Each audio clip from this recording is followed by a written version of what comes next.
Hi, my name's... When I was young, who is this guy and why is he holding your hand? I got you that ring. I love you.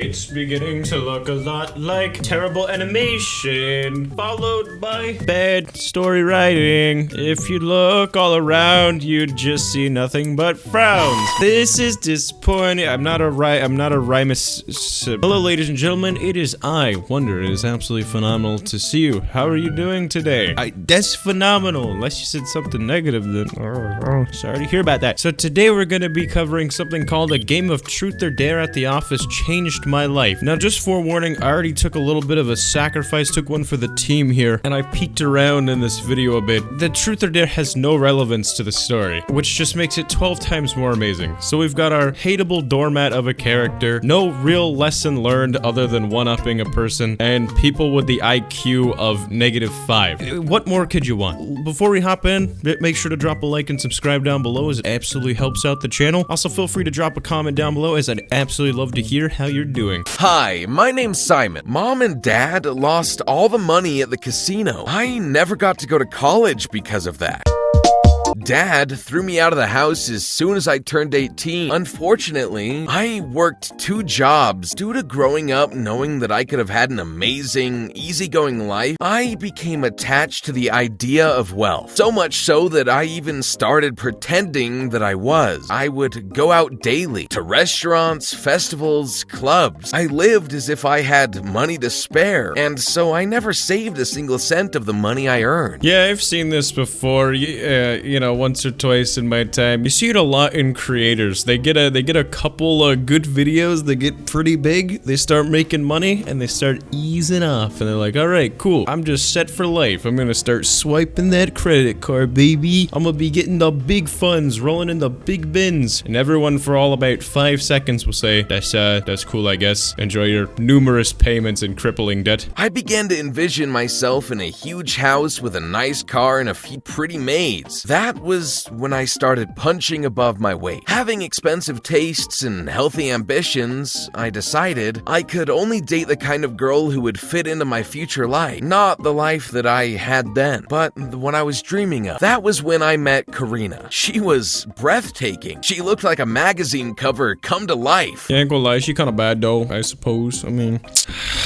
I knew immediately I had to be impressive to pull a girl like that. I took an advance from both my jobs. I took out a loan. I got myself a $200 haircut, a few expensive clothes, and started renting a very nice convertible. I made a fake profile, and with it, I followed all her socials so I know where she was or where she'd be. And then I pretended to bump into her unexpectedly. I introduced myself, casually flashed a platinum card as I ordered drinks for us, and I knew I was in. So let's break this down into like scientific parts and really analyze the DNA of your brain here. You decided it would be a good idea to stalk her. You thought, you know, I'm sure I could probably put a price tag on this lady and woo her, which sadly we live in a world where that's a thing. So I mean, you know, sure, whatever. You may have been in the right direction there. You put yourself into crippling debt and you start flexing around a convertible. And you're like, God, I really hope she likes me for me. You're a clown. That plat card, it wasn't mine. I borrowed it from my boss, which ultimately got me fired a month later when my boss found out. But it didn't matter. I was dating a girl that was leagues and leagues above me. No, you were getting finessed by a girl leagues and leagues above you. This isn't what you would call dating. If someone is sticking around for the money, that's not dating. That's not a relationship. My good man, that's what we call the battle pass. That's what we call that pay to win shit. It ain't yours. It's just your turn till then funds run out. It's like a paid monthly subscription you on. I don't see how people can't really figure that one out. They're like, I got the dollars. I got the big cheddar. Whoa, crazy ladies be chilling around me. It's wild. That's crazy how that happens. What do you mean you didn't love my soul? Oh, I don't know. Maybe because you stupid.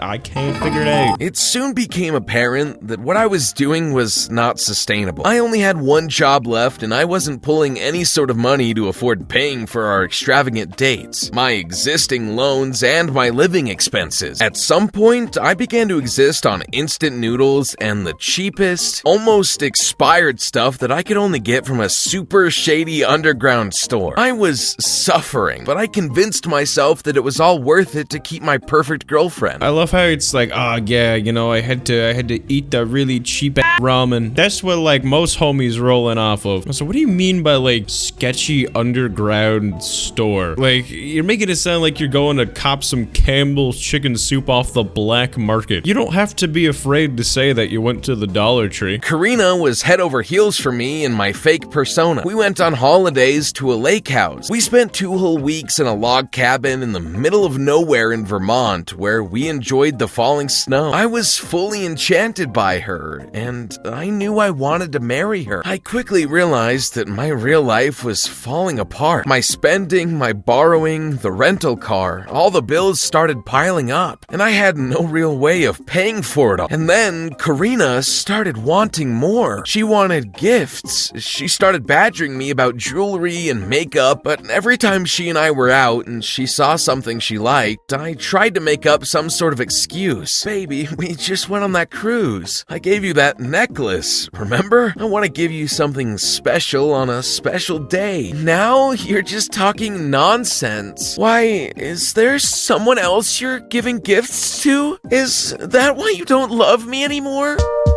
I love a little bit of gaslighting here and there. Makes me just take a big old breath of that gaslighting. Like an apple pie hanging on a windowsill. Just a nice little tasty taste of gaslighting. I love when people do that. Like, oh, you don't give me what I want? It's because you're not infatuated with my existence. It's because you're out moonlighting upon the side with other maidens of the night. That was when I started borrowing from the loan sharks. Just one last thing, I told myself. Just one last thing and I'll find a way to solve my problems. So, with that money, I bought her the ring that she'd been pressuring me about, and I told her to meet me at the place where we first met. There was a gala there that night, and I dressed in the new clothes I bought with the money I didn't have. But then, as soon as I got out of my rental, I saw her, and she wasn't alone. She was holding hands with some dude who literally looked like the personification of an Ivy League school. I knew right then and there I had no chance of beating a guy with actual money. I went home that night defeated, and when I got to my door, things got even worse. My landlord kicked me out.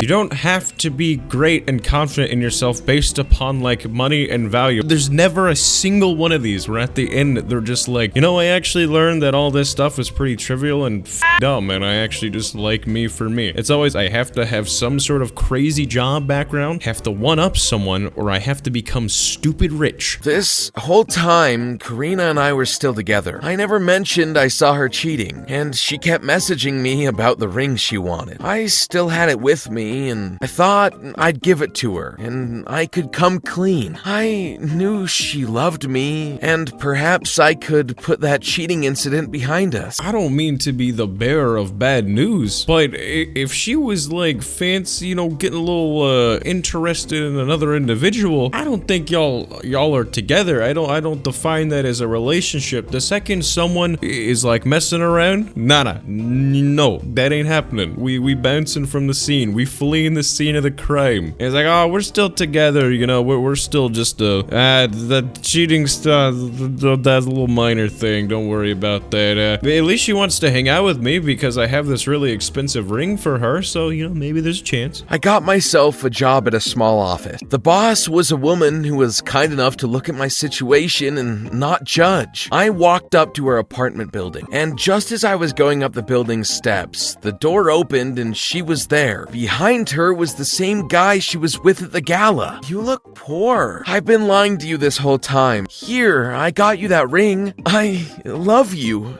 and I know you love me. I can prove to you that I'll be the kind of man you want. I just need you. That's pathetic. I want money. Passers-by heard all of it. Some laughed at how pathetic I was. Yeah, maybe it's that you're like overloading your senses with how much of a little bitch War, I mean, my god. You went up to a lady who only wanted you for materialistic gain and started going, well, I love you so much, in front of the guy she's cheating on you with. My man, it doesn't get much worse than that. Oh, that is awful. My boss and coworkers were all women, and they noticed that I started crying when I told them that my girlfriend broke up with me because I lied and that I was poor. They all came to give me a group hug.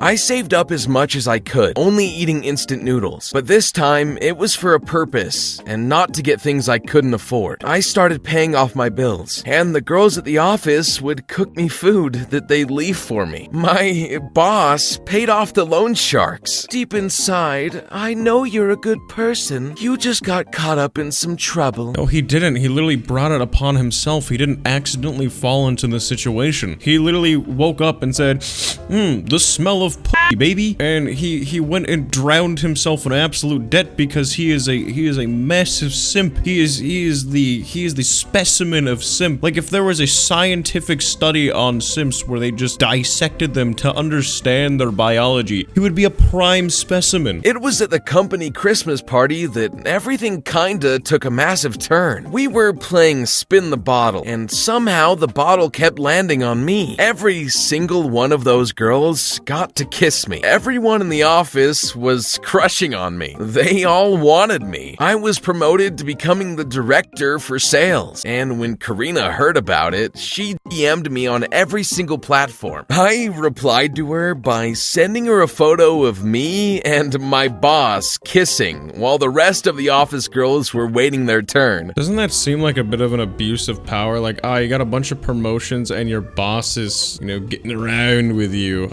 It seems a bit why am I taking this serious? Why am I like actually questioning this as if this makes any sense? I need to slow it down just a bit. Conveniently, of course, they all played spin the bottle. Conveniently just with you because you're so handsome and you take accountability. And then all the ladies were lined up and your ex wanted to get back with you. And you were like, look at these. I got a whole entire office of people wanting me. And scene. Well, ladies and gentlemen, thank you so much for stopping by. It was absolutely phenomenal to have you here. If you enjoyed the video, feel free to drop a like and subscribe down below, as it'd be absolutely great to see you around looking all good and stuff like that. So you take it easy, and until next time, stay amazing.